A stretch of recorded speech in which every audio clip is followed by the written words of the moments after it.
With the Mars 2020 rover targeted for launch in July, it got me thinking. I was brought back to 2015 when a movie called The Martian premiered. Now, in the movie, astronaut Mark Watney, becomes stranded on Mars when his crew, after a large storm, abandons their mission and returns to Earth. But what makes this movie so famous is the scenes that follow. He has the idea to take vacuum-packed potatoes, fecal matter, and water by means of a dangerous chemical reaction to create a farm on Martian soil. Now, middle school me was amazed. I found myself fascinated by the wonder of it all. Flashback to reality, however, and it is quite clear that things would be much more difficult. It does call into question, however, with technology taking leaps and bounds, is it something that we can really look forward to as a future possibility? Can we really have sustainable agriculture on Mars? And could it possibly be just right around the corner? Imagine with me that you are years into the future. Mars has a small, thriving colony that runs completely on its own agriculturally. Let's go on a tour. So there are a few main parts of this community that allow it to produce mass amounts of fresh-grown crops, and one of which being soil. Now, soil on Earth is composed of various nutrients, microorganisms, and organic matter, as you can see. This is a striking contrast when compared with the soil on Mars, which cannot even be classified as soil at all. According to an analytical study, the mineral matter in Martian soil comes mainly from weathered volcanic rock. It is clay and silt-sized particles, but overall is a very sandy soil. There's also a thin layer of very small dust particles, and of course the reddish color, which is caused by a lot of iron oxides or rust. It is similar to what we know as the iron-rich volcanic soils on Earth. Scientists would define this as regolith, or a broad term for loose materials that cover the surface of some planets that does not contain organic matter. Lack of organic matter eliminates microorganisms and causes many problems, but none that can't be fixed with additives and other fertilizers. The trick here is figuring out what each plant would need to survive in this dangerous soil and what we could do to possibly alter it. The most pressing issue, however, when it comes to this regolith-based soil is calcium perchlorate. The levels detected in Martian soil are around 0.5%, which doesn't seem like a lot, right? But it is considered toxic to humans. UV radiation streaming from the sun activates the chlorine compounds in the red planet's soil, turning them into potent microbe killers.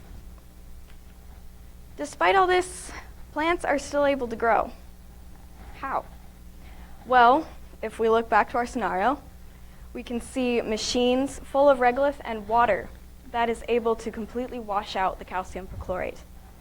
Then it would move on to farmers who would be stationed to add fertilizer and other nutrients to the soil. The second main aspect of sustainable living and agriculture is, of course, water. Now, our colony has access to water, but how did we achieve that? In order to find the answer, one must only dig beneath the surface. Now, if you were to take a shovel and start digging, it wouldn't take long before you hit not water, but ice.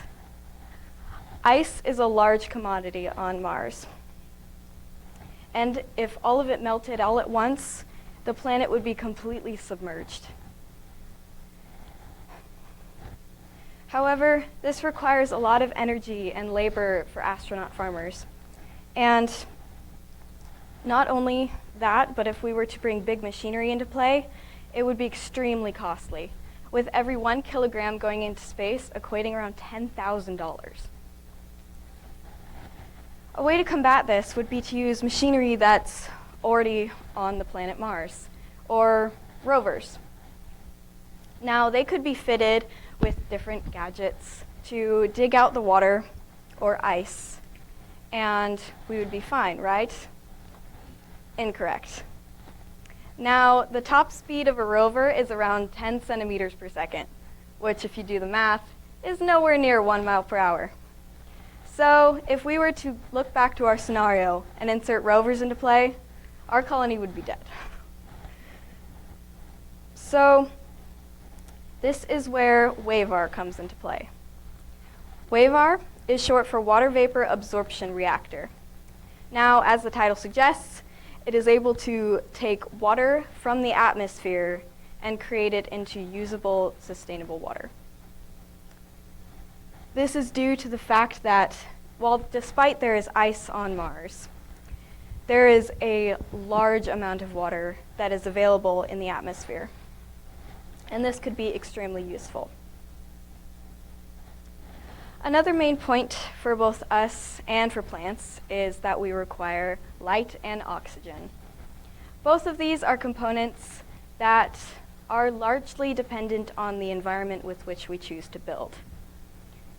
According to Klara Markovits in an article based on some of NASA's research, the Mars surface receives about half the sunlight Earth does, and any pressurized greenhouse enclosure would block the light from reaching plants. So supplemental light would definitely be needed. But of course, supplying that light requires power. A small challenge, but a challenge nonetheless, would be to create a tunable wavelength light that also runs off of minimal power.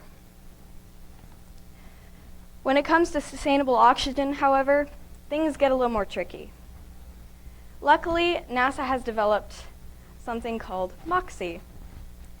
So, Moxie is Oxygen Resource Utilization Experiment.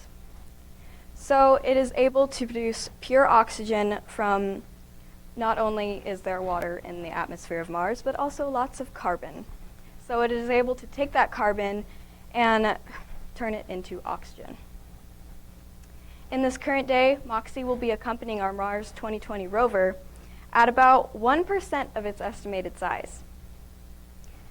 So outside of our colony, we would have towering buildings dedicated to producing oxygen, not only to live, but to grow our sustainable agriculture plants.